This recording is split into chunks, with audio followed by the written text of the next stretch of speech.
Shalom, shalom, shalom, shalom, peuple de Dieu, shalom. Bienvenue à tous.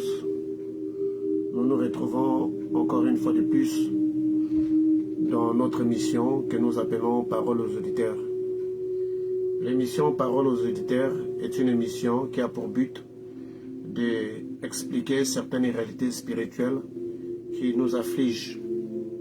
Comme je l'ai dit toujours il n'y a pas des attaques spirituelles qui n'atteignent que le païen et qui n'atteignent pas les chrétiens. Les chrétiens comme le païen, nous avons tous les mêmes diables.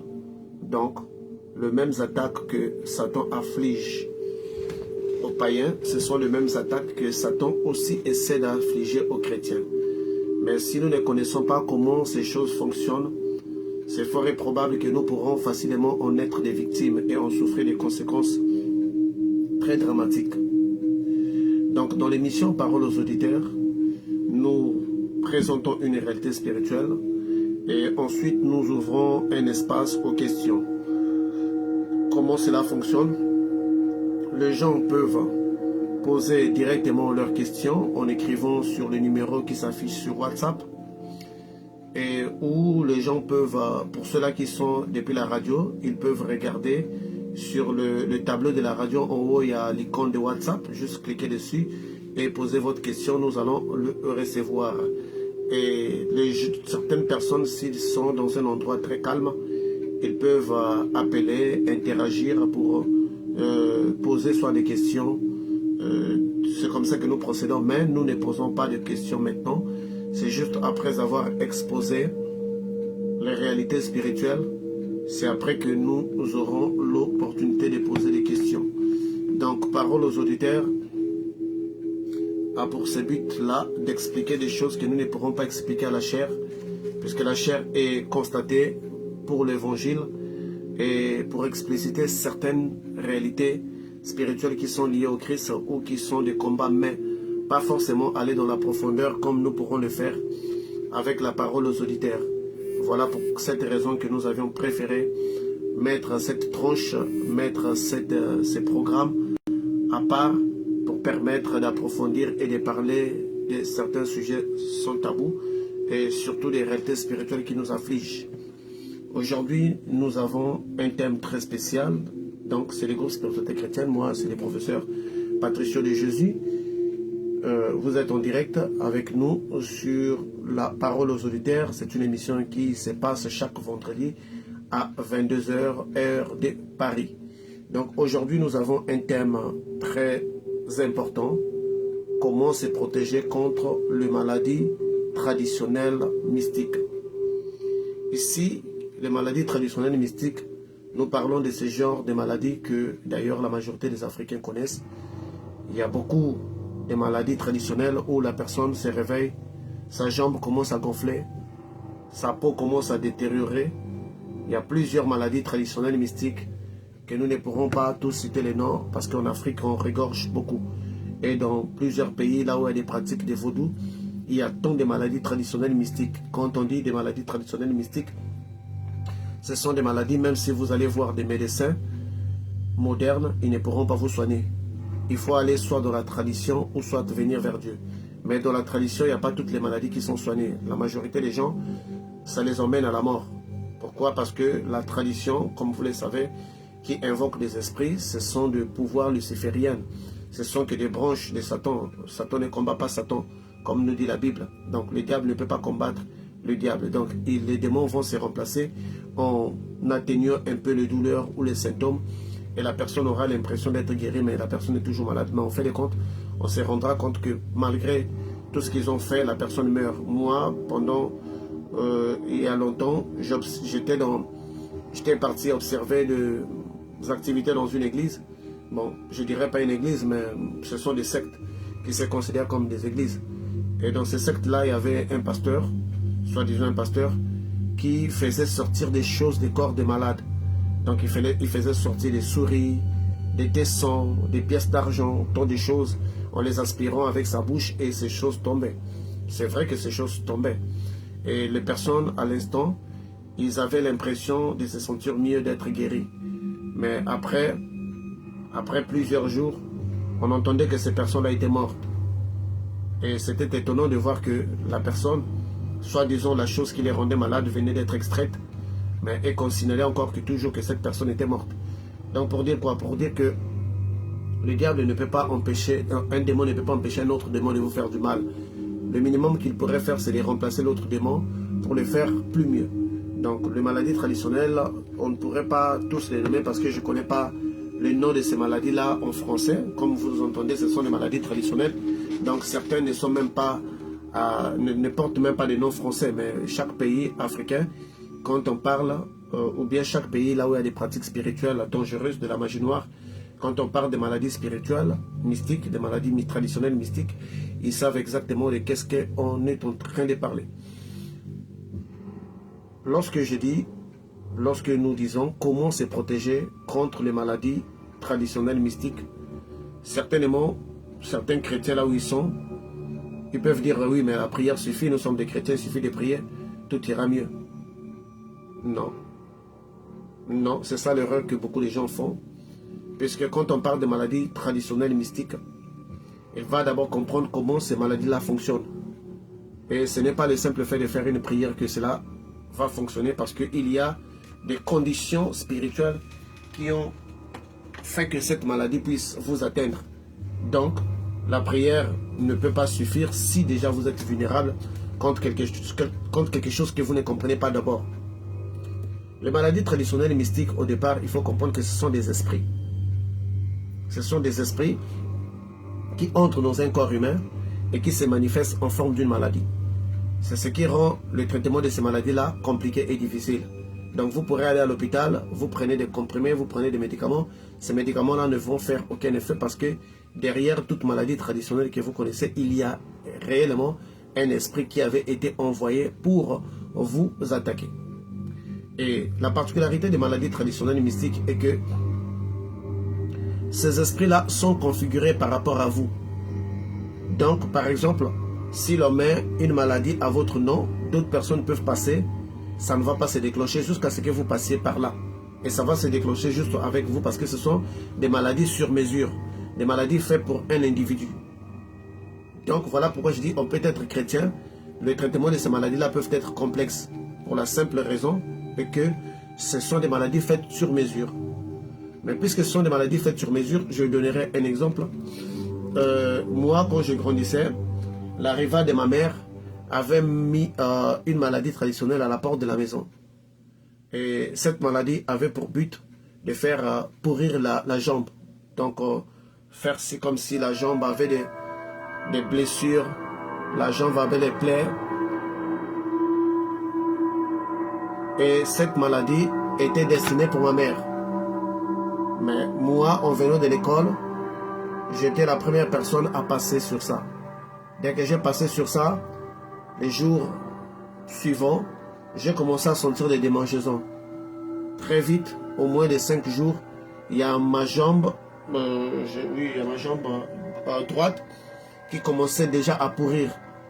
Il y a l'eau qui tombait de mes jambes. Et à cette époque-là, de ma jambe plutôt, à cette époque-là, bon, ma mère était quelqu'un qui aussi avait l'habitude de consulter. Hein, mais ils avaient trouvé un monsieur qui m'avait traité, qui m'avait soigné contre cette maladie. Donc, et puis ce monsieur avait dit que la maladie était destinée pour ma mère, mais malheureusement c'est moi qui étais passé là. Donc la configuration était faite pour ma mère. Et moi étant son enfant, donc j'étais susceptible d'être affligé à la place. Et puisque j'étais aussi la première personne à passer là, pendant qu'elle avait mis cette maladie-là. Donc vous voyez, donc ce sont des maladies qui sont faites sur mesure. D'autres personnes étaient passées là, ça ne les avait pas atteints. Mais pour des raisons spirituelles que je ne pourrais pas expliquer, il y avait une certaine compatibilité entre moi et ma mère. C'est ce qui faisait que cette maladie-là pouvait facilement s'incarner dans mon corps. Donc ce sont la première chose que nous devons retenir, ce sont des maladies faites sur mesure. Mais comment on peut faire une maladie faite sur mesure? Et pourquoi est-ce que, au départ, j'avais dit que vous pourrez être un chrétien, mais parfois, ce n'est pas parce que vous êtes un chrétien que vous priez et que vous êtes à l'abri de ces maladies-là, vous vous protégez de ça, non. Parce que, puisque ce sont des maladies qui sont faites sur mesure, il doit falloir y avoir des raisons spirituelles. Les raisons spirituelles, il doit y avoir une faute. On ne peut au grand jamais vous jeter une maladie traditionnelle si vous n'êtes pas coupable de quelque chose. Ça ne marche pas. Les gens qui doivent vous jeter la maladie traditionnelle, bien qu'ils peuvent être jaloux de vous, parce que de toutes les façons, tout part à partir de la jalousie. Lorsque vous êtes jaloux contre quelqu'un, vous voulez maintenant lui jeter une maladie, mais vous ne pourrez pas le faire parce qu'il n'y a pas la légalité spirituelle. Il faudrait que les esprits puissent avoir une certaine légalité, surtout les esprits maléfiques, pour agir. Donc pour agir, il va falloir que les esprits puissent avoir une légalité. Et pour que les esprits puissent avoir une légalité, il va falloir que vous ayez raison. Qu'est-ce qui va se passer? Cette personne qui vous cible va chercher à avoir un problème avec vous. Donc il va chercher à disputer avec vous. Il va chercher à se quereller avec vous. Il va chercher à créer la tension entre vous deux. Donc il peut passer par des provocations. Une fois que vous allez vous énerver, vous allez l'attaquer vous aussi, vous allez aussi l'agresser. Pour ces esprits-là, traditionnels, ils diront que oui, bien sûr que vous avez maintenant raison de vous défendre parce que cette personne est en colère contre vous. Donc vous voyez, donc même si vous priez, si vous avez tort, vous serez atteint de ces maladies-là. Parce que l'illusion que entretient beaucoup de chrétiens est celle de penser que parce que je suis chrétien, je suis invulnérable. Non. Un chrétien qui est invulnérable est un chrétien qui est juste, est un chrétien qui est droit. L'Éternel ne mène pas sa bataille à côté de gens qui ont tort. L'Éternel ne mène pas sa bataille à côté des gens qui ont tort. Il peut te faire une grâce de te protéger pendant que tu avais tort. C'est pour que tu te réveilles, pour que tu prennes les choses en main et que tu les redresses de ton côté. Et comme vous le savez déjà d'habitude que le chrétien en majorité ne demande pas pardon. En majorité, les chrétiens, même s'ils te font du mal, c'est très difficile, c'est très rare d'ailleurs de voir un chrétien qui revient sur ses pas en disant que je t'ai fait ce mal ici, je t'ai prie de me pardonner, laissons ça à côté. Non, un chrétien, il va préférer lui aller prier son Dieu pour dire mon Dieu va me justifier, mon Dieu va lui montrer, Dieu va lui frapper. Il s'attend que Dieu te frappe pendant que c'est lui qui a tort, pendant que c'est lui qui a emmené la situation à arriver là où il est arrivé. C'est ça la façon de voir les chrétiens et c'est ce qui fait que ils ne peuvent pas être protégés contre cette maladie en ayant cette attitude. Donc, premièrement, nous avions dit que ce sont des esprits. Deuxièmement, des esprits qui sont faits sur mesure. Deuxièmement, pour commander, pour déclencher cet esprit-là contre vous, la personne doit avoir raison. Mais pour avoir raison, il doit avoir un problème. S'il n'a pas de raison valable, il va lui-même provoquer une situation. Donc, c'est ce qui, pour des gens à qui vous avez pris leur femme, vous avez pris leur argent, vous les avez fait un mal quelconque, pour eux c'est plus facile parce qu'ils ont déjà toutes les raisons. Donc, facilement, ils peuvent engager ce genre d'esprit-là, ce genre de maladie-là, le faire sur mesure et prononcer votre nom. Et l'esprit-là sera en entente de cette personne qui a des problèmes avec lui pour se déclencher. Ce sont des maladies qui fonctionnent lorsque seulement vous avez tort. Il se peut que vous ayez tort pendant une discussion avec quelqu'un qui avait l'intention de vous faire du mal, avait l'intention de programmer ces maladies-là. Pour obtenir la protection de Dieu, qu'est-ce qu'il va falloir faire? Il va falloir que vous demandiez pardon à cette personne-là. Vous lui demandez pardon. En lui demandant pardon, quand vous allez prier, Dieu va vous protéger contre toute attaque provenant de cette personne-là. L'unique façon de s'échapper d'une attaque de maladies traditionnelles et mystiques, c'est de passer par le pardon. Vous avez tort, vous devrez appeler la personne, vous lui demandez pardon. Même si la personne accepte ou n'accepte pas, ce n'est pas votre problème. Le plus essentiel pour vous, c'est que vous avez demandé pardon. Et ça, en demandant pardon, ça vous donne la légalité devant Dieu. En fait, en demandant pardon, ça contourne les esprits. Au lieu que les esprits puissent vous frapper, c'est maintenant Dieu qui va vous protéger des attaques de ces esprits-là. Donc, comment sont ces maladies? Ces maladies peuvent provenir de partout. Peuvent provenir de n'importe quel monde spirituel et sont multiples. D'autres, vous pouvez marcher dessus. Ça vous attaque votre corps physique. D'autres, ça peut vous rendre malade pendant une longue période. Mais, comme je vous l'ai dit toujours, que vous pourrez déjà commencer à écrire vos questions. Comme ça, au fur et à mesure que je développe. Et je pourrai en lire et et commencer à répondre. Donc, quand on est un chrétien, et d'ailleurs c'est ça en fait la raison qui fait que beaucoup de chrétiens ne sont pas protégés contre ce genre de maladie. Parce qu'ils ne savent pas comment procéder. Ils pensent que parce qu'ils ont Dieu, même s'ils ont tort, Dieu va être de leur côté, Dieu va les protéger. Non. Parfois, nous n'avons même pas besoin de faire des longues prières d'autorité pour se protéger contre certaines attaques. Il faut juste s'aligner devant Dieu. En reconnaissant que j'ai fauté devant mon frère. En allant, en disant au frère, écoute mon frère, moi j'ai péché, c'est vrai, j'ai péché, mais je te prie vraiment de me pardonner pour cette erreur que j'ai faite devant toi. Vraiment, ne considère pas cela. Voilà, voilà. Vous voyez. Donc, si vous faites ça, automatiquement, l'attaque de cette personne ne va pas vous atteindre. Donc aujourd'hui, beaucoup de chrétiens dont nous pensons être malades, et surtout beaucoup de chrétiens qui pensent être victimes de la sorcellerie de la part de la famille, ce n'est pas de la sorcellerie, c'est très souvent certains mal que nous avions fait aux gens, et nous avions pensé que parce que nous avons Dieu, Dieu va être de notre côté. Non, Dieu est aux côtés des justes. Il peut faire sa grâce même à un injuste, ce qui est normal, pour nous mettre sur le droit chemin, mais on doit se relever, on doit réparer. Et l'habitude que nous, les chrétiens, nous avons, c'est celle-là d'avancer sans réparer. Je fais du mal, je m'en fous. Je continue d'avancer, je m'en fous.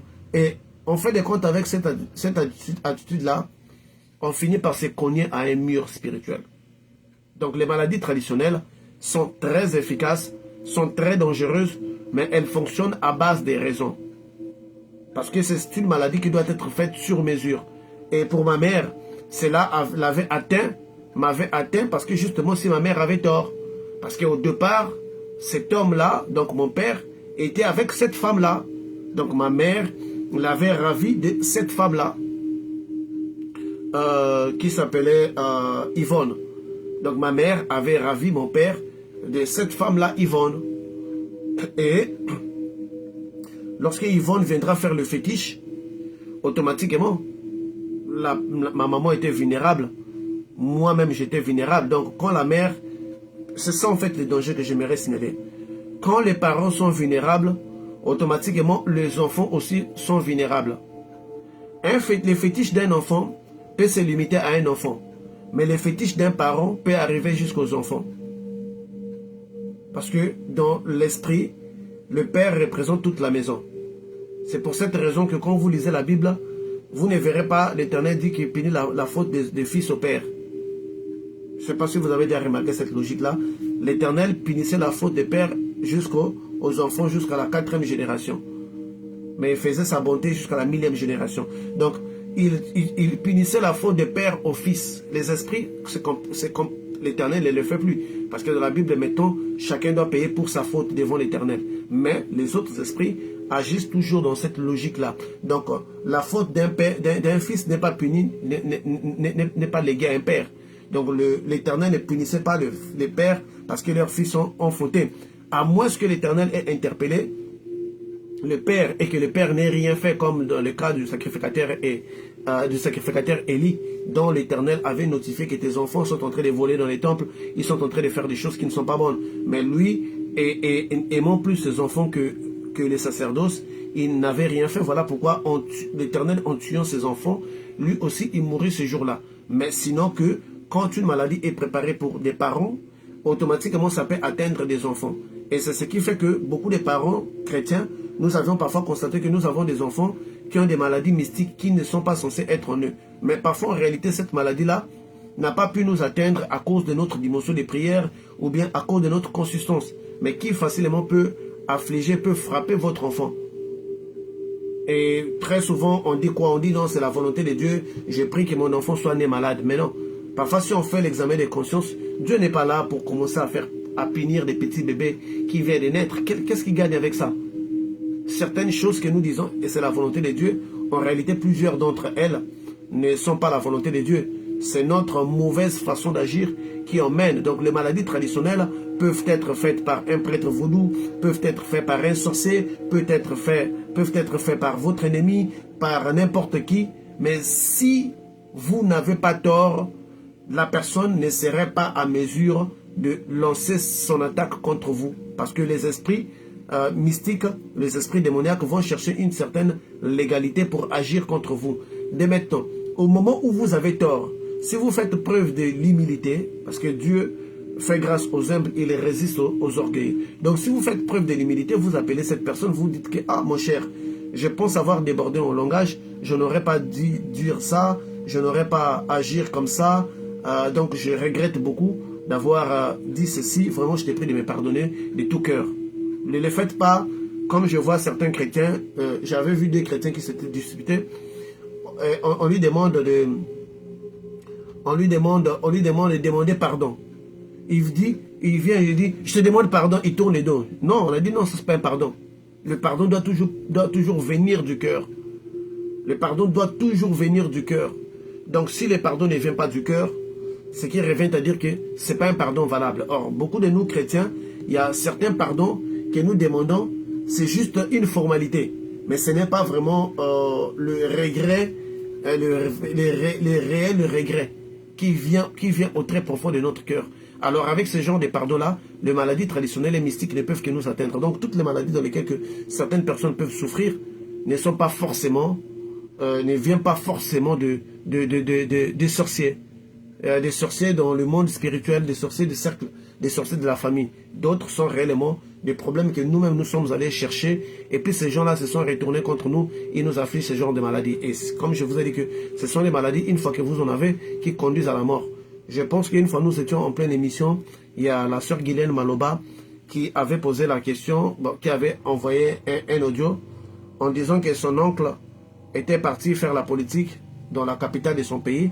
En revenant, il est revenu malade, mais à toute fois quand il fait un songe, il voit son oncle dans les songes être en très bonne santé. Mais physiquement comme ça, son oncle est toujours souffrant. Ça peut être une maladie traditionnelle. Lui-même, la personne qui lui afflige ça, il y a une raison. Donc, il y a plusieurs raisons qui peuvent vous emmener. Des querelles, les disputes, tu as pris la femme d'autrui, tu as volé quelque chose d'autrui, vous vous disputez pour un poste de travail. Si longtemps que tu restes dans la justice, par exemple, en ce qui concerne le poste de travail, quelqu'un qui se dispute les postes de travail avec vous, n'allez pas dans la colère ou les insultes, parce que j'ai vu des chrétiens perdre les contrôles comme ça. Il se dispute sur quelque chose avec son collègue, et lui, il va dans les insultes. Or, l'attitude que nous devrons avoir, c'est de garder silence. L'Éternel combattra pour nous. Même si cette personne-là nous tire des flèches pour nous déconcentrer, nous tire des flèches pour nous faire sortir de notre zone de confort ou de protection, nous devons toujours laisser tout entre les mains de Dieu. Et par là, nous voyons que nous-mêmes aussi, pardonner les gens, c'est aussi très bien. Parce que pour celui-là qui a déjà là-dessus de pardonner, difficilement, il donnera la légalité à ces esprits-là d'attaquer. Parce que les maladies traditionnelles, comme j'ai... Donc pour conclure, les maladies traditionnelles, ce sont des véritables esprits qui viennent dans la personne. Débêtons. S'il va falloir prier contre ces maladies traditionnelles-là, il ne faut pas prier seulement pour la guérison d'une maladie. C'est différent entre... Parce que quand on fait les prières de guérison, miracle, il y a une façon de prier pour une maladie, qui est une maladie physique et une maladie, en soit, qui est un virus, une bactérie, quelque chose dans votre corps qui vous rend malade. Là, on s'attaque directement à la maladie. Au nom de Jésus-Christ, ça s'arrête le paludisme. Là, vous attaquez au paludisme. Mais pour les maladies traditionnelles, il faut plutôt s'attaquer au démon. Au démon qui est derrière cette maladie. D'ailleurs, pour traiter ce genre de personnes-là qui souffrent de ces maladies traditionnelles-là, il faut d'abord que la personne fasse la confession. Il faut toujours lui poser la question. Souviens-tu avoir eu des problèmes avec quelqu'un dans le passé, quelqu'un avec qui... Si ne se souvient pas, souviens-tu avoir pris l'argent de quelqu'un, la femme de quelqu'un? Posez toujours ce genre de questions-là pour les gens qui souffrent des maladies traditionnelles. Posez-leur toujours ce genre de questions-là. As-tu pris la femme de quelqu'un, l'argent de quelqu'un? Es-tu disputé farouchement avec quelqu'un? Et vous verrez que dans toutes ces choses-là, il y aura toujours quelqu'un, il y aura toujours un point commun. Donc pour ceux-là qui sont sur Facebook, vous pouvez écrire vos questions directement sur Facebook. Nous les lirons directement sur Facebook. Pour ceux-là qui sont à la radio, vous pourrez écrire sur le WhatsApp de la radio. Nous les lirons aussi dans le WhatsApp de la radio. Donc, posez toujours la question à cette personne-là. Avez-vous fait quelque chose? S'il a fait quelque chose, c'est là où il doit d'abord commencer. Il doit d'abord demander pardon. Parce que c'est inutile de prier contre quelqu'un qui a une maladie traditionnelle dont la personne à qui il a fait le tort, la personne est présente. Il doit d'abord commencer par lui demander pardon. En demandant pardon, Maintenant, vous allez d'abord interrompre les liens entre les liens de cette discussion-là ou de ces problèmes-là, et la personne va demander aussi pardon à Dieu. C'est en ce moment-là que vous allez vous attaquer aux démons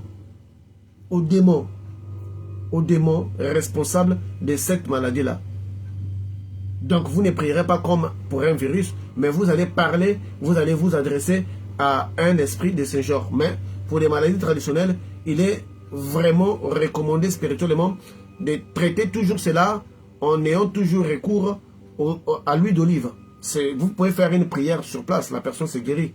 Mais c'est toujours mieux d'avoir aussi de l'huile d'olive consacrée que la personne va aussi utiliser comme étant un traitement pendant le 21, la date, le jour, le mieux pour ce genre de prière-là, c'est 21 jours. Pendant les 21 jours de prière, la personne va appliquer aussi l'huile d'olive dans la partie là où ils ne se sentent pas bien. Donc il y a des personnes comme ça qui sont même devenues handicapées, qui sont même devenues impuissants sexuellement aussi. Donc l'impuissance sexuelle aussi, merci Seigneur, je dois en parler, c'est aussi l'une des raisons, l'une des maladies traditionnelles la plus courantes chez les hommes. Parce qu'il y a des gens, tu as pris sa femme, il ne sait pas comment se défendre, il va aller fatiguer tes parties intimes. Tu deviens un cow-boy fatigué. Donc ça veut dire que tu peux pas tirer, tu deviens un cow-boy fatigué. Donc tu peux même pas maintenir l'érection pendant 15 secondes. Parce qu'il y a ton rival qui est parti faire quelque chose contre toi. Donc, il y a plusieurs maladies traditionnelles. Mais ce que j'ai vu très souvent chez des jeunes garçons et des jeunes filles, c'est lié aux hommes et aux femmes. Donc, c'est ça sur les maladies traditionnelles. Donc, après ça, vous allez attaquer directement l'esprit qui agit derrière ça. Et la personne va, pendant les 21 jours, l'esprit va quitter avec de l'huile d'olive. Sa peau va récupérer, la partie qui était malade va se refaire. Donc c'est très important de savoir les principes des maladies traditionnelles mystiques. Dans les maladies traditionnelles mystiques fonctionnent comme ça. En attendant, je vais lire une question ici. Une maladie programmée peut rester en place sur les chemins et nous attendre pendant combien de temps? Oui, ça c'est une très excellente question. La maladie, quand on programme un esprit, la personne ou bien l'entité a besoin que cela se passe vite parce qu'il y a des choses qui changent. Il y a des choses qui changent. Donc, le maximum que cela peut attendre, à ce que je sache, le plus long moment, c'était au moins dans les 40 jours qui suivaient le temps où on avait posé la maladie. Mais dans les 40 jours-là, l'esprit peut facilement s'affaiblir. Ça dépend de votre état de prière. Si vous priez réellement, avant les 40 jours-là, Dieu va vous dire que dans les chemins où vous allez, il y aura une maladie. Et ce genre de rêves-là, ce sont des rêves d'embuscade. Vous entrez dans un chemin, les gens, les voyous, comme très souvent les gens disent, j'entre dans un tel chemin, les voyous sont venus m'agresser. Les voyous-là, en réalité, ce sont des maladies traditionnelles.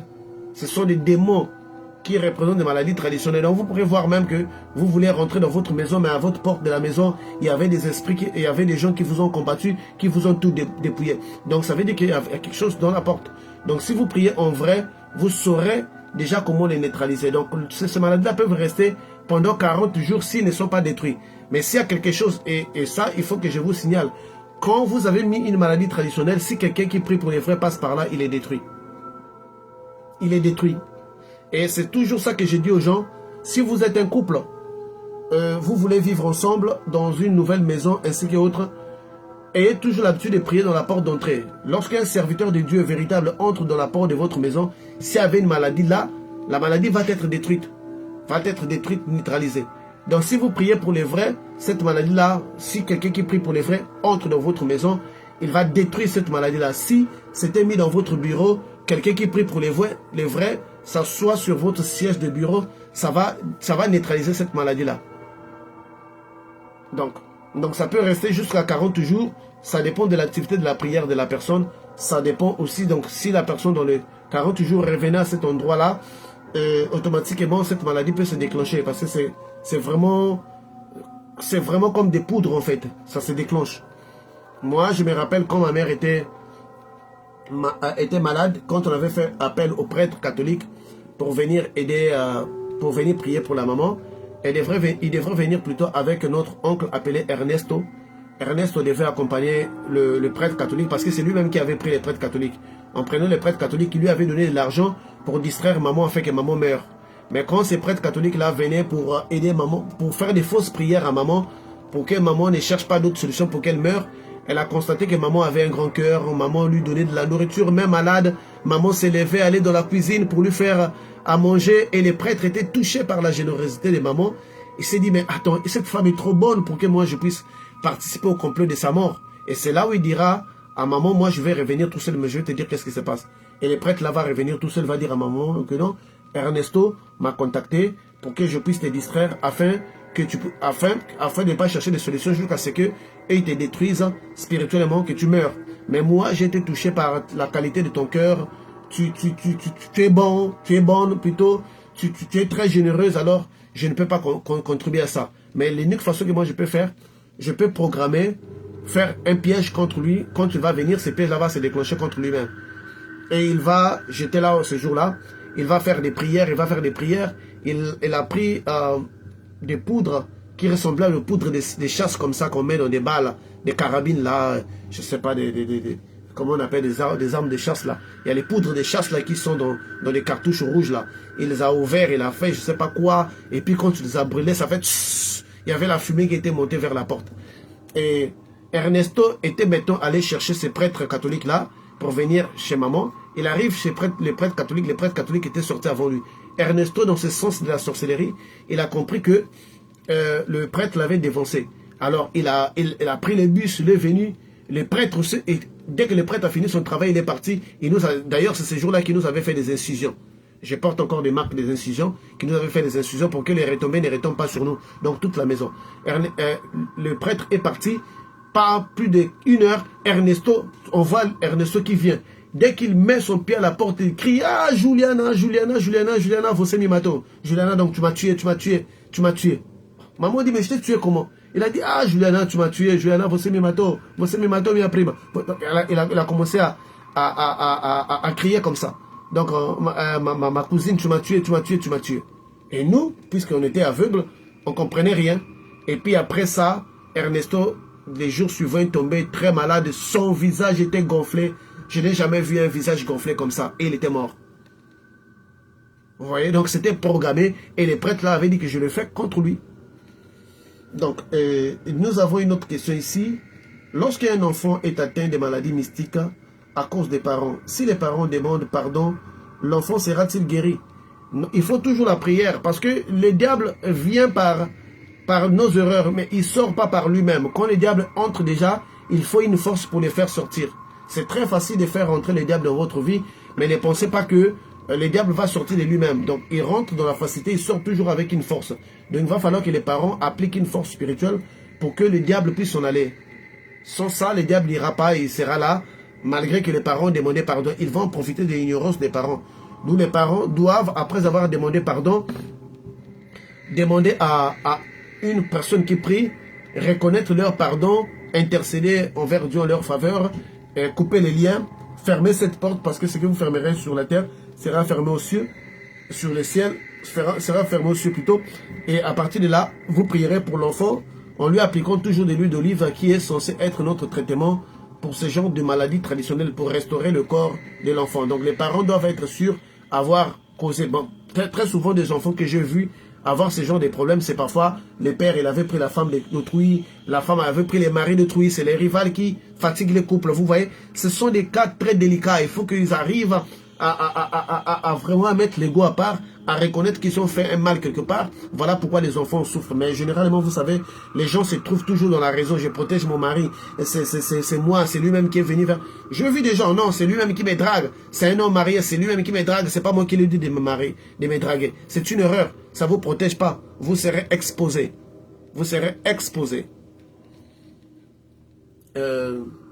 Donc ici nous avons donc après même les parents aient demandé pardon, ils doivent faire une confession à celui qui prie, et à travers la confession en ce moment-là le pasteur aura la légalité de pouvoir prier pour cette personne.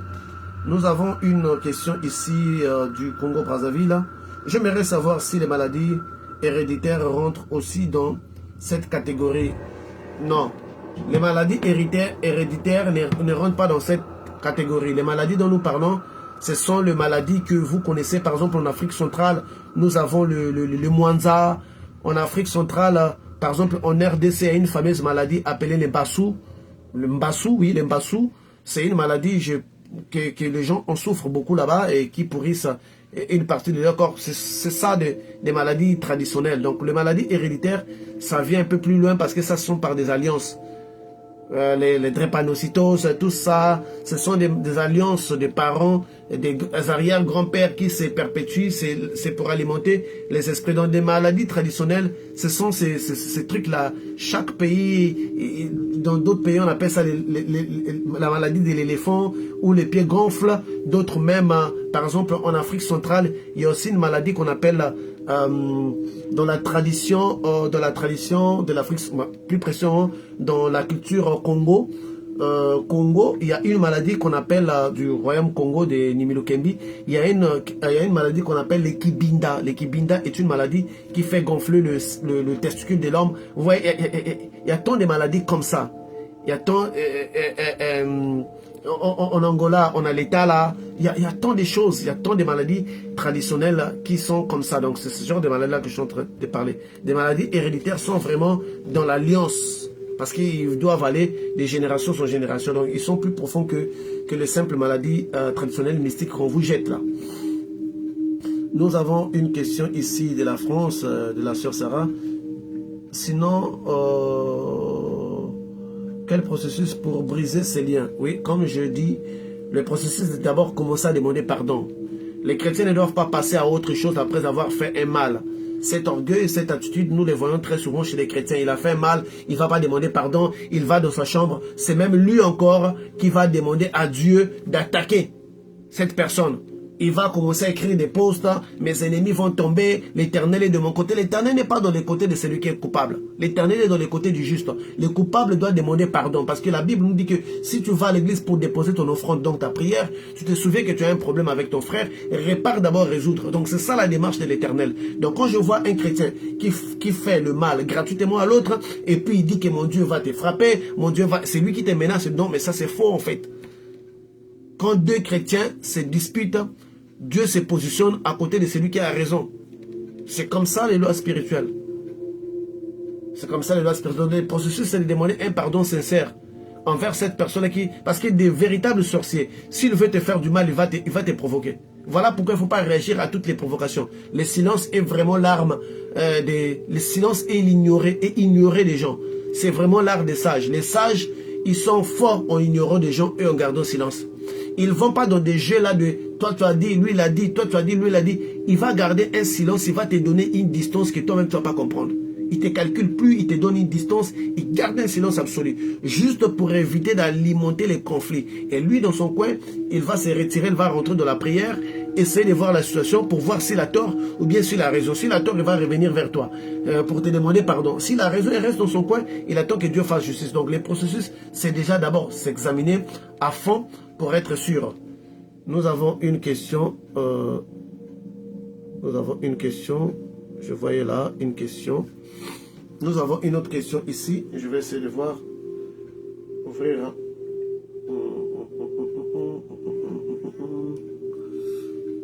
Donc, je vais prendre une autre question.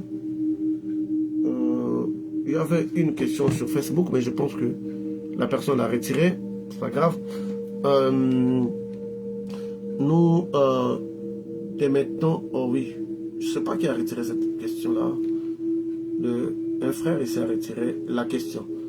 Donc, il suffit de le réécrire. Donc, je disais que ces maladies-là, ces esprits-là qui travaillent derrière ces maladies-là, ce sont des esprits certes qui sont puissants, mais qui obéissent aussi à certaines lois spirituelles. Donc, si vous savez gérer, si vous comprenez, vous enlevez l'esprit de l'orgueil, vous partez dans l'humilité, vous demandez à votre Dieu que voilà, j'ai péché contre mon frère, j'ai demandé pardon, parce que c'est vers lui que nous devons demander pardon, puisque les démons ont besoin de cette légalité-là. Nous avons une question. Quels sont les esprits qui sont le plus utilisé pour ces maladies, de tout type de sorcellerie, de la magie. Bon, le monde spirituel, il y a des départements. Les démons qui sont en charge des maladies sont les mêmes dans les vaudous, dans la sorcellerie, parce que c'est les mêmes mondes. Donc un démon guerrier est le même qu'on utilise dans les vaudous, et le même qu'on va utiliser dans les sciences occultes, et les mêmes qu'on va utiliser. Donc ce sont des démons guerriers, il y a une catégorie de démons guerriers. Mais pour les maladies traditionnelles, il y a une catégorie des démons qui sont spécialisés que pour rendre malade. Qui sont spécialisés que pour des maladies. Qui sont spécialisés que pour des maladies. Et la question que, si j'étais à votre place, que je me serais posée, est-ce que lorsque cette maladie traditionnelle est en cours, vous savez que vous êtes sous attaque? Oui. Lorsque les maladies traditionnelles sont en cours, très souvent, si vous êtes avec l'homme d'autrui, vous allez constater que dans le rêve, vous allez beaucoup combattre sa rivale, votre rival. Donc si vous commencez à beaucoup combattre votre rival, sachez-le qu'il y a une attaque qui vient de lui, de votre part. Donc les maladies, les esprits là, prennent très souvent l'image de cette personne à qui vous avez fait du mal. Donc vous aurez des rêves où vous êtes en train de beaucoup combattre cette personne-là. Il vient dans vos rêves, il est plus fort. Parfois, si il a raison, il sera toujours plus fort que vous. Vous ne saurez pas le vaincre parce qu'il a raison. Jusqu'à ce que vous allez obtenir le pardon, ce sont ces moments-là que vous allez vous sentir fort. Donc il y a des rêves comme ça qui vous signalent une attaque provenant de cette personne-là. Nous avons une question de Maoutin Bonouzi. Si je comprends bien, on ne peut pas guérir un bébé gravement atteint d'une maladie traditionnelle mystique sans passer par les parents. Ce n'est pas possible. Ce n'est pas possible. Il y a des lois spirituelles. C'est leur enfant, ils doivent en souffrir. Ils en souffrent des conséquences. C'est pas possible. Avec les démons, les bébés cibles, les parents doivent, eux, réparer leurs problèmes, leurs fautes pour protéger les enfants. Vous ne pouvez pas guérir ces bébés-là. Les bébés n'appartiennent pas au pasteur. Les bébés n'appartiennent pas aux magiciens. Les bébés appartiennent aux parents. Le minimum que vous pourrez faire pour calmer ces esprits-là, c'est quand on vous demande de faire des offrandes. Mais quand vous faites des offrandes, c'est juste une façon de calmer les esprits. Ce n'est pas la guérison définitive de l'enfant.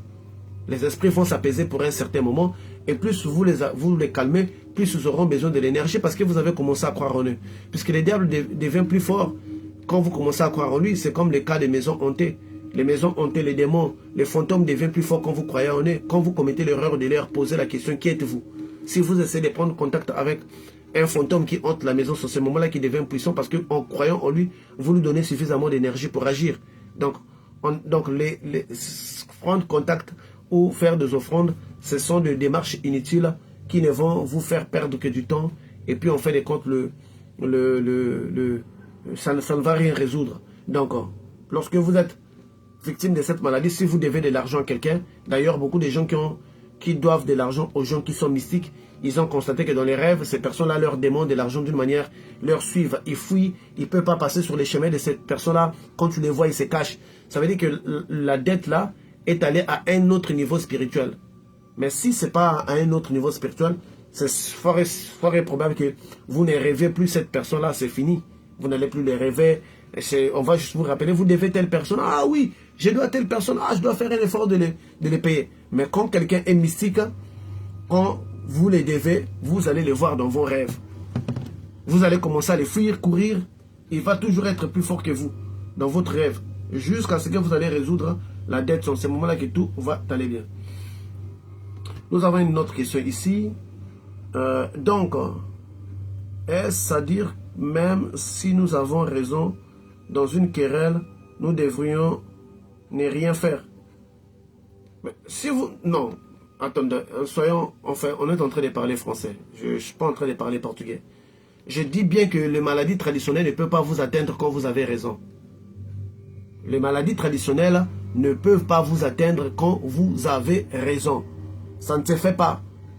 Un sorcier ne peut pas vous atteindre. Le seul sorcier qui peut vous atteindre spirituellement, c'est le sorcier de la famille qui a votre sang, qui est passé dans le même placenta que vous. Là, il n'a pas besoin d'une raison, c'est les liens de sang et les liens placentaires qui lui permettent d'agir. Mais toute personne extérieure a besoin que vous ayez tort même si c'est lui qui avait tort au départ, il va vous provoquer, vous allez vous déchaîner, vous allez l'insulter. Ce sont ces dernières insultes qui vont constituer sa plainte, parce qu'il doit constituer une plainte pour dire que bah, je vais fatiguer un tel. Quand tu iras dire au magicien que je vais fatiguer un tel, le magicien va lui demander pourquoi tu veux lui faire ça. Il va dire que non, parce qu'il m'a insulté. Donc il doit avoir une raison. Il doit avoir une raison. Donc, il doit avoir une raison pour l'attaque et vous devrez avoir tort.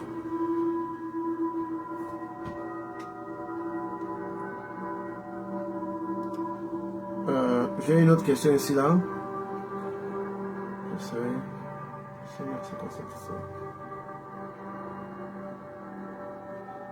Attendez, je vais juste ouvrir l'application. Bon, nous avons une question. Donc, si vous avez raison, vous n'avez rien à faire. La raison, ça se conserve. C'est comme si vous me dites que vous avez raison et vous avez tué quelqu'un. Non, il faut conserver la raison. Vous avez raison, taisez-vous.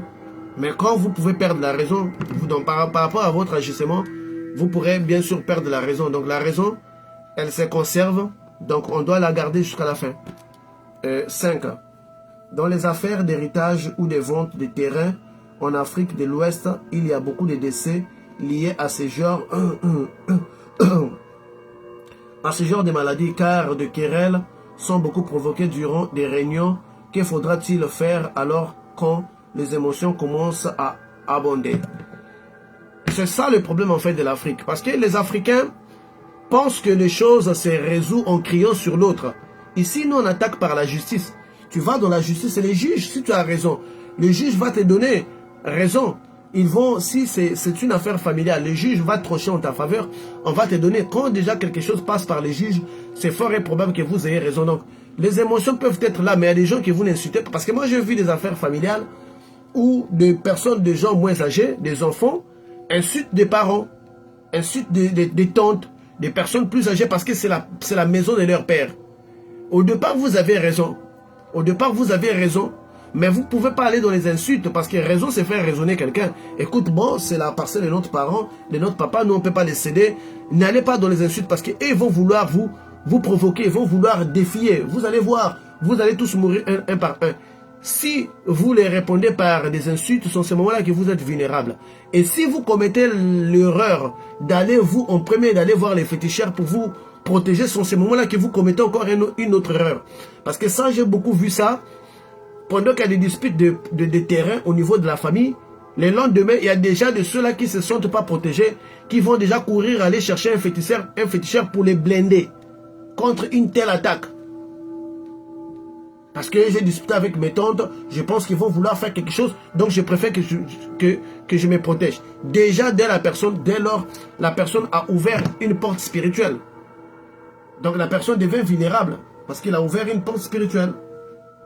La personne devient vulnérable. Donc, il a ouvert une porte spirituelle. Donc, le conseil gratuit, c'est d'éviter de réagir à chaque provocation.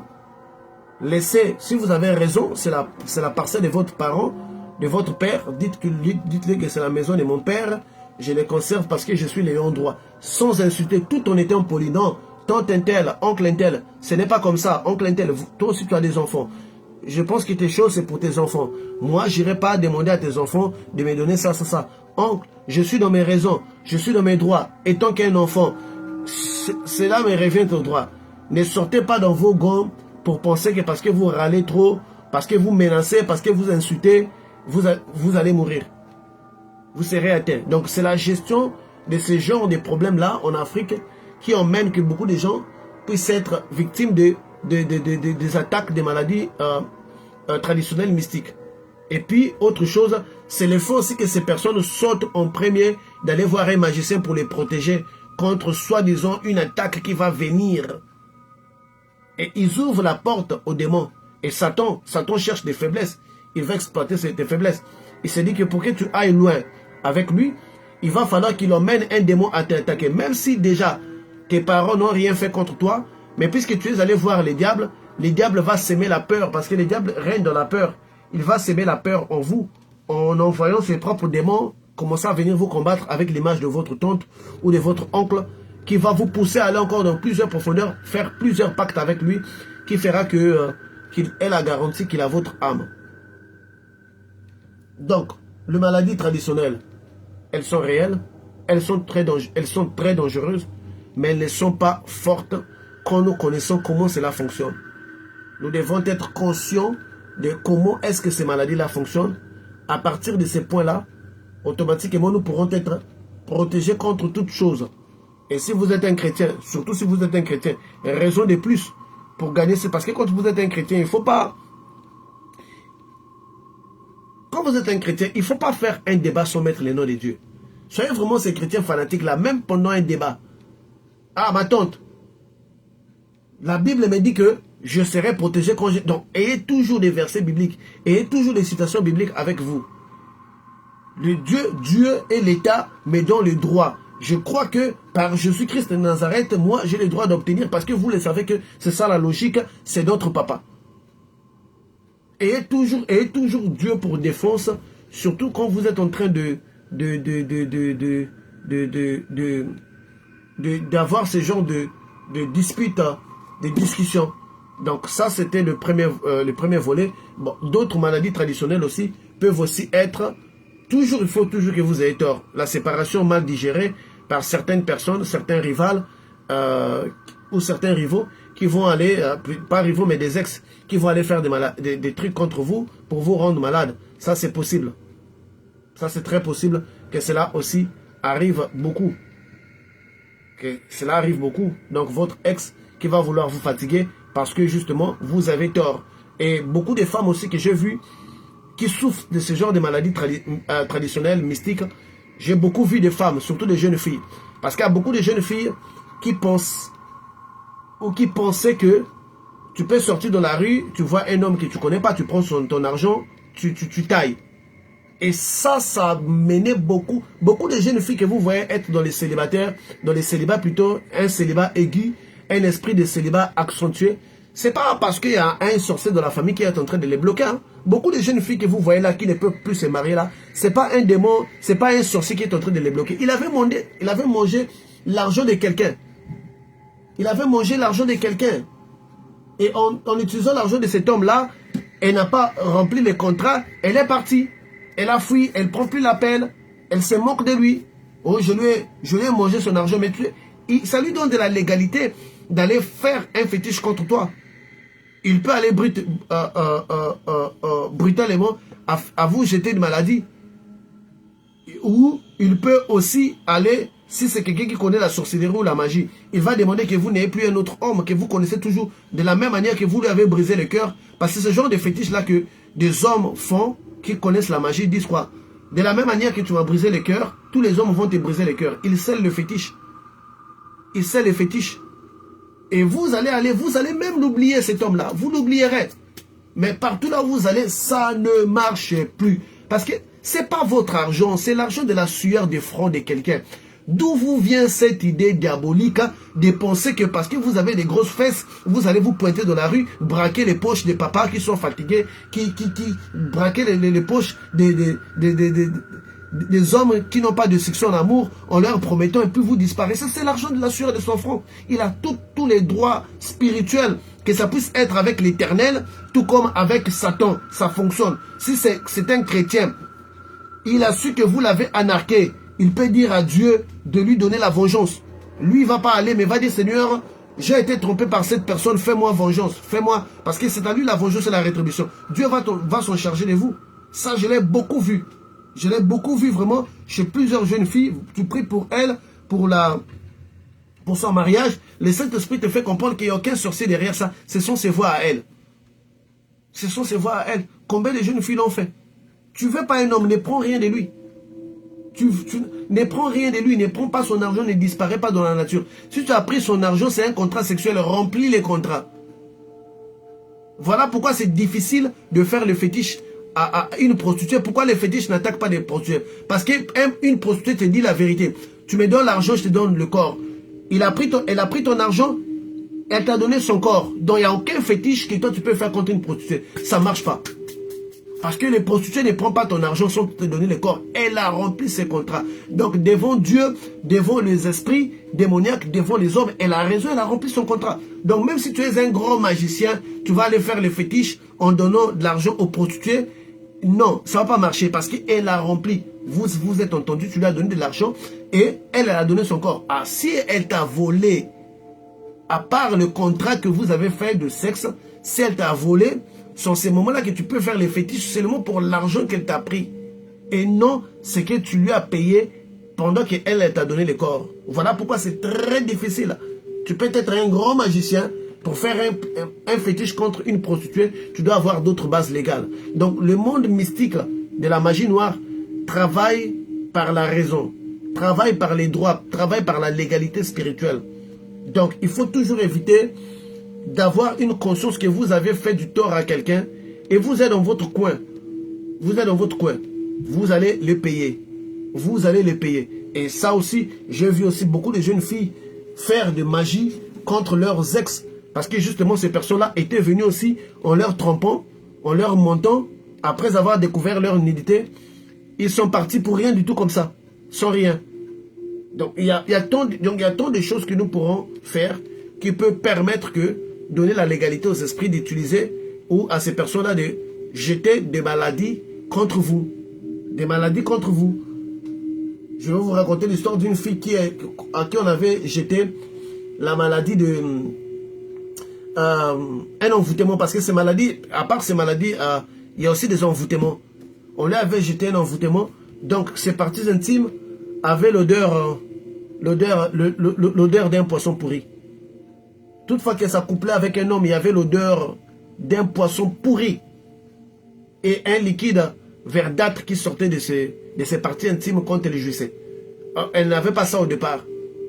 Et il y avait une odeur insupportable de cela. Vous voyez, quelqu'un l'a atteint parce qu'elle avait tort.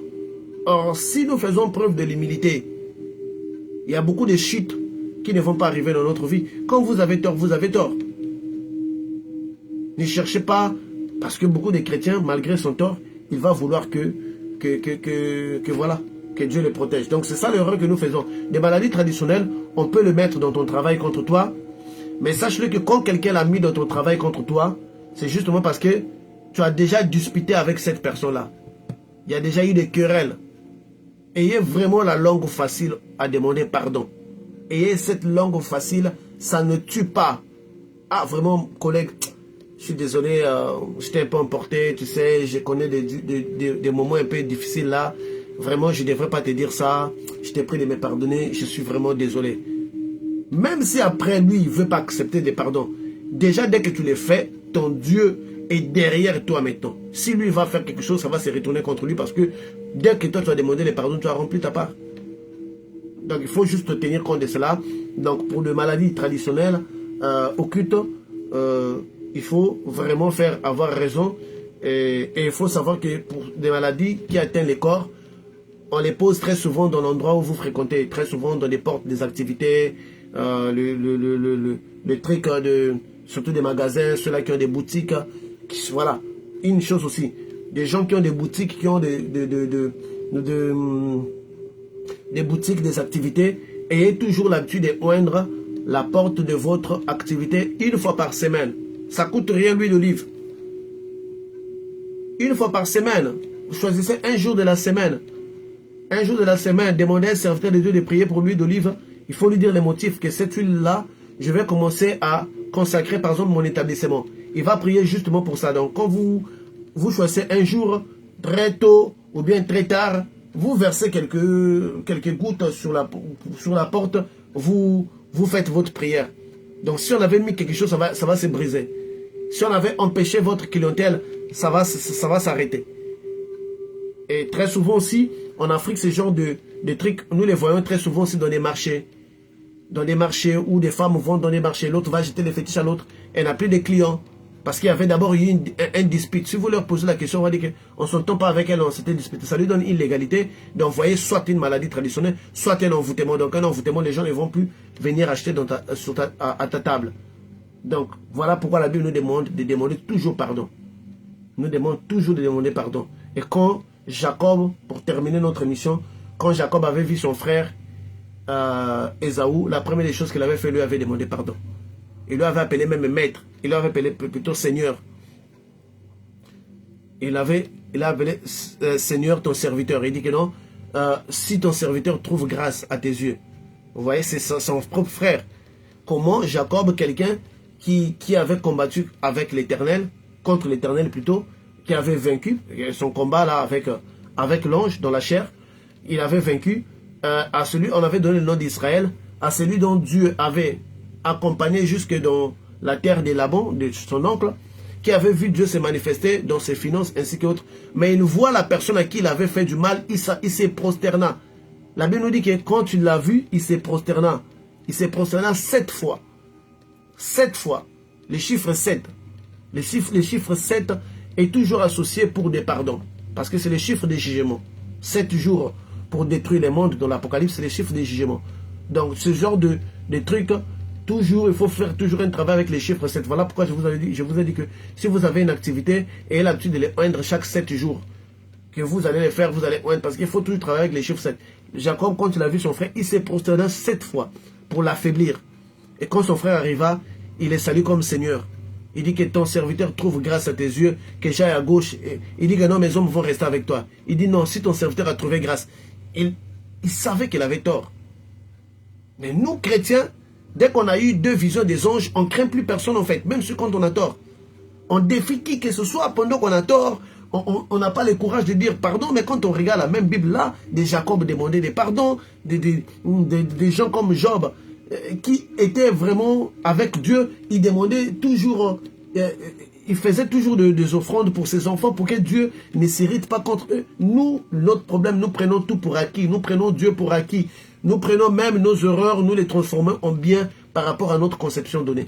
Donc c'est ça que j'avais à partager avec vous, parce que nous aurons bientôt là aussi la prière pour les malades. Donc on sent les maladies traditionnelles, mystiques sont réelles, sont fortes, peuvent conduire à la mort, à une condition seulement si nous négligeons des différents points dont je viens d'énumérer. Mais si on fait preuve d'humilité et d'examen de conscience, facilement, nous allons pouvoir s'en sortir de là facilement. Et la majorité des femmes que j'ai vues, donc soit ça peut être une maladie traditionnelle qui affecte les corps physiques, ou ça peut être un envoûtement qui attaque des gens. Donc, beaucoup de gens que je vis avec ça, c'est justement parce qu'ils n'avaient pas eu le réflexe de demander pardon, de tout ce genre de choses-là.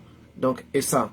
Et moi, je vous dis que j'ai reçu des aveux de plusieurs jeunes filles dans ma vie, mais je vous dis que je n'ai pas encore vu une jeune fille pendant ces aveux dire que, professeur, moi j'ai bouffé l'argent des gens, je prenais l'argent des hommes, je ne couche. Ça, les femmes n'en disent pas dans les aveux.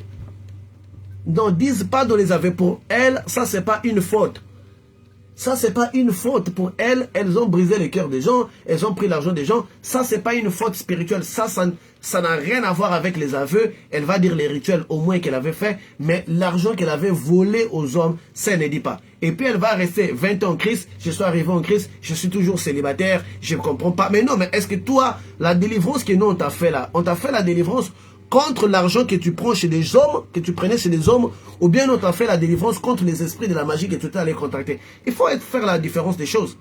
Non, tu n'as pas fait la délivrance contre les hommes que tu as escroqués. Ça, c'est aussi une part des aveux. Et c'est ce que moi, j'ai toujours dit aux jeunes filles.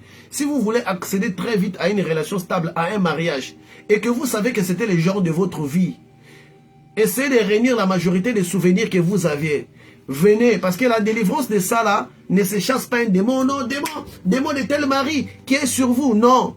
Parce qu'il y a des hommes que vous n'allez plus jamais retrouver. De toute votre vie, vous n'allez plus jamais les retrouver parce que vous ne savez pas comment les retrouver. Vous n'avez plus de contact. Ça passe par l'offrande et une prière. L'offrande de culpabilité, ça existe dans la Bible. Vous faites une offrande, vous faites la prière pour briser en fait le malédiction de ces hommes-là. Mais quand vous croisez les mains, vous pensez qu'être en Christ, ça veut dire que vous allez trouver un mari. Mais demandez Marie de Magdala. Marie de Magdala, elle avait trouvé un mari? Non. Elle avait passé sa vie à prendre de l'argent des hommes, faire... Donc tu peux être en Christ sans trouver même un mari et rester comme ça jusqu'à la fin de tes jours. Donc il y a des choses que je ne sais pas si on doit faire un enseignement dessus pour que les femmes comprennent que cette faute aussi est plus grave que les erreurs occultes qu'ils ont fait, parce que les murmures de ces personnes-là, les pleurs de ces hommes-là sont très efficaces dans leur vie. Et vous verrez la personne très belle, bassin androïde, les jambes apocalyptiques, poitrine genèse. Vous allez voir, non, mais attends, mais elle n'arrive pas à trouver un homme. Vous dites, mais comment c'est possible? Comment c'est possible? jusqu'à la vieillesse. Justement parce qu'il y a ces détails-là que nous négligeons. C'est très important. Ça doit figurer toujours dans vos aveux parce que moi, je ne vais pas venir vous poser la question sur vos relations en temps. Après, les gens vont interpréter quoi? Les professeurs me demandent ça parce qu'il est amoureux de moi. Ça va, après, ça va devenir ça. Il me pose des questions sur ma vie sentimentale parce que je trouve qu'il a... Non, mais c'est pour vous aider à la langue. Pour éviter qu'on arrive, parce qu'au départ, je les faisais. On arrivait à ce genre de conclusions-là.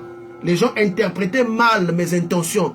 Mes premières disciples, les femmes qui sont arrivées en premier, ils savent que j'avais touché ces points-là. Y compris d'abord aussi private. J'avais aussi touché son point-là avec... C'est pour cela qu'elle m'avait parlé du Patrick, de son comportement, parce que j'avais touché, au départ j'ai touché ces points-là. J'ai demandé sur les relations amoureuses. Mais après, il y avait des mauvaises interprétations. Les professeurs me demandent ça parce qu'il veut me connaître en profondeur, parce qu'il est amoureux, tout. Après, c'est parti en désordre. J'avais arrêté. Mais si quelqu'un a ces réflexes-là, qu'il fasse, à part cette démarche-là, pour briser encore le pleur de ces hommes-là. Que Dieu nous bénisse, nous avons compris. C'était bel et bien la parole aux auditeurs avec... le professeur Patricio de Jésus sur la radio spiritualité chrétienne. L'émission sera posée sur YouTube et va rester sur Facebook pendant un mois. Et nous vous prions la rediffusion. Le frère Patrick va le rediffuser sur la radio. Donc restez juste fidèles à notre radio. Vous allez écouter la rediffusion pour des gens qui n'ont pas écouté. Si vous avez un membre de famille, un ami que vous pensez être bloqué, surtout ceux-là qui avaient une vie désordonnée, de leur passer ça. Tu peux aussi avoir un mari mais ne pas connaître l'amour parce que justement tu avais brisé le cœur des gens et la personne avait fait un fétiche que toi tu ne puisses pas avoir l'amour. Tu vas voir, mais attends, mais comment est-ce que mon mari n'arrive pas à m'aimer? Toi-même tu ne comprends pas, lui-même aussi ne comprend pas. Tu vas voir une belle femme, un mari qui est comme un rat, n'arrive pas à l'aimer, tu te dis mais c'est quoi en fait ce déphasage là? Parce qu'il y a quelque chose qui l'envoûte. Lui-même aussi ne sait pas. Donc que Dieu nous bénisse, passez une excellente soirée dans le Seigneur. Je vous attends dans 50 minutes pour la prière pour le malade. Que Dieu vous bénisse. Radio Spiritualité Chrétienne, la radio de la plus haute spiritualité du monde, la spiritualité en Jésus-Christ de Nazareth.